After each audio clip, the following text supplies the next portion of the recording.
പാറു പോയല്ലോ. എന്താ പറഞ്ഞേ? ഞാൻ പാറുമായിട്ട് സംസാരിക്കായിരുന്നു. നീ കൃത്യസമയത്ത് വിളിച്ച് എന്റെ ശ്രദ്ധ തെറ്റിച്ചു. അവളെ ഇപ്പൊ കാണുന്നില്ല. നീ അവളെ സംസാരിച്ച് ബോറടിപ്പിച്ചോണ്ട് അവൾ ഓടി രക്ഷപ്പെട്ടു കാണും. മനുഷ്യൻ ഇവിടെ ദേഷ്യം പിടിച്ച് നിൽക്കുമ്പോ വെറുതെ കോമഡി അടിക്കരുത്. ഞാനൊന്നും പറയുന്നില്ല.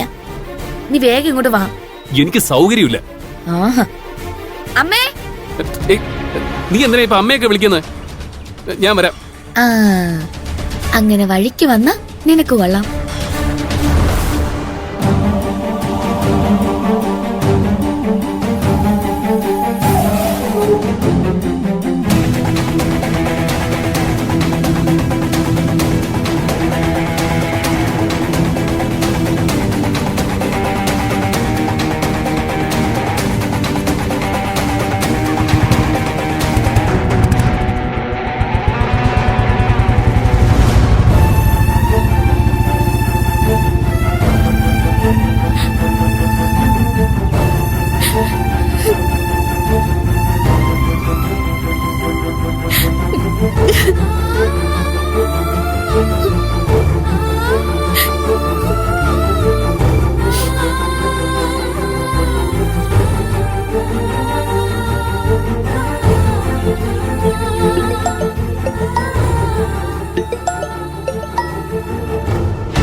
മോളെ പാറു,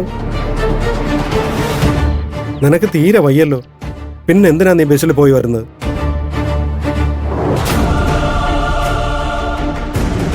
പ്രിയനോട് പറഞ്ഞാൽ അവൻ പണ്ടത്തെ പോലെ കമ്പനിയിലേക്ക് കൊണ്ടുപോവുകയും തിരിച്ചു കൊണ്ടുവിടുകയും ചെയ്യില്ലേ? ഒറ്റയ്ക്ക് യാത്ര ചെയ്യുമ്പോൾ തലയിറങ്ങി വീണ നീ എന്തു ചെയ്യും? ഇങ്ങനെ ഒറ്റയ്ക്ക് വരുന്നതും പോകുന്നതും സേഫ് അല്ല മോളെ.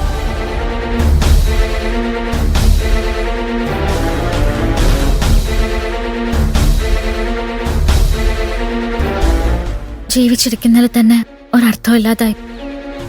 ഇനിയിപ്പോ എന്ത് സംഭവിച്ചാലും കുഴപ്പമില്ല ചേട്ടാ. നിന്റെ മുന്നിൽ ഇനിയും ജീവിതം ബാക്കി കിടക്കുകയല്ലേ?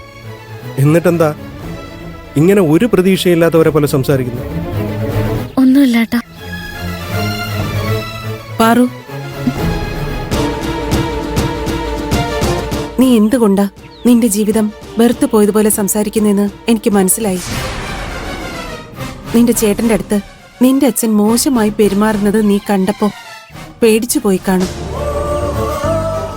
അവന്റെ പ്രണയത്തെ എതിർത്തതുപോലെ നിന്റെ അച്ഛൻ നിന്റെയും പ്രിയന്റെയും സ്നേഹത്തെയും എതിർക്കുമെന്ന് നീ പേടിക്കുന്നുണ്ടാവും. അങ്ങനൊരു പേടി നിനക്ക് വേണ്ട. പ്രിയൻ കാർത്തിക്കിനെ പോലെ നിന്റെ കുടുംബത്തെ തകർച്ചയിലേക്ക് തള്ളിവിടുന്ന ഒരാളല്ല. അത് നിന്റെ അച്ഛന് നന്നായി അറിയില്ലേ?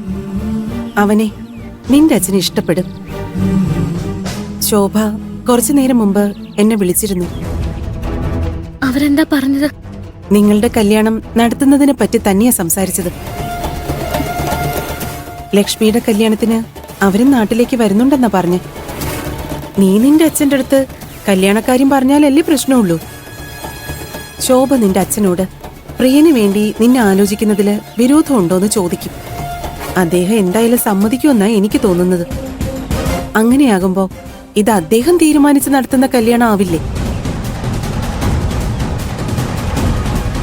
നീ ടെൻഷൻ അടിക്കണ്ട. നിന്റെ കല്യാണം ഞങ്ങൾ നടത്തും. അയ്യോ, മാഡം ആരോട് ചോദിച്ചിട്ടാ ഇതൊക്കെ ചെയ്തത്? ഇതൊക്കെ ആരോടാ ചോദിക്കേണ്ടത്? നിനക്ക് പ്രിയനെ ഇഷ്ടാണെന്ന് ഞങ്ങൾക്കെല്ലാം അറിയില്ലേ? നിങ്ങളുടെ ഇഷ്ടം ജയിക്കാൻ വേണ്ടി നീ എത്രയൊക്കെ പോരാടിയിട്ടുണ്ടെന്ന് എനിക്ക് നന്നായിട്ടറിയാം. നീ എന്നെ നിന്റെ അമ്മയുടെ സ്ഥാനത്താണ് കാണുന്നത് എന്നല്ലേ പറയാറ്? അപ്പോ നിന്റെ നല്ല ഭാവിക്ക് വേണ്ടി എനിക്ക് ഇങ്ങനൊരു തീരുമാനം എടുത്തൂടെ? അല്ലെങ്കിലും ഇത് എന്റെ മാത്രം തീരുമാനമല്ല, ശോഭയുടെയും തീരുമാനമാണ്. എനിക്കിപ്പോ ചേച്ചിയുടെ കല്യാണം എങ്ങനെയെങ്കിലും നടത്തണമെന്നേ ഉള്ളൂ. വേറെ ഒന്നിനെ കുറിച്ചും ചിന്തിക്കാൻ എനിക്ക് കഴിയില്ല. മാഡം ഇപ്പൊ പ്രിയൻചേട്ടനെ കുറിച്ച് അച്ഛനോടൊന്നും പറയണ്ട. പ്രിയൻചേട്ടൻ അമ്മയുടെ അടുത്ത് ഞാൻ വിളിച്ച് സംസാരിച്ചോളാം. നിനക്ക് പ്രിയനെ കല്യാണം കഴിക്കാൻ ധൃതിയായി കാണൂന്നാ ഞാൻ കരുതിയത്.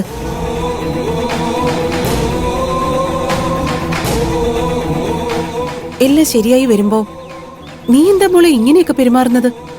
നീ എന്താ ചെയ്യുന്നേന്ന് എനിക്ക് മനസ്സിലാവുന്നേ ഇല്ല. എനിക്ക് ചുറ്റും നടക്കുന്ന എന്താന്ന് എനിക്ക് പോലും മനസ്സിലാവുന്നില്ല മാഡം. എന്തായാലും ഞാനിപ്പോ കല്യാണം കഴിക്കാൻ തയ്യാറല്ല. എനിക്ക് വേണ്ടി മാഡം എന്നല്ല ആരും കല്യാണം ആലോചിച്ച് ചെല്ലണ്ട. ഇതെന്റെ ജീവിതം. അതിനെക്കുറിച്ചുള്ള എല്ലാ തീരുമാനങ്ങളും ഞാൻ എടുത്തോളാം. മോളെ പാറു പാറു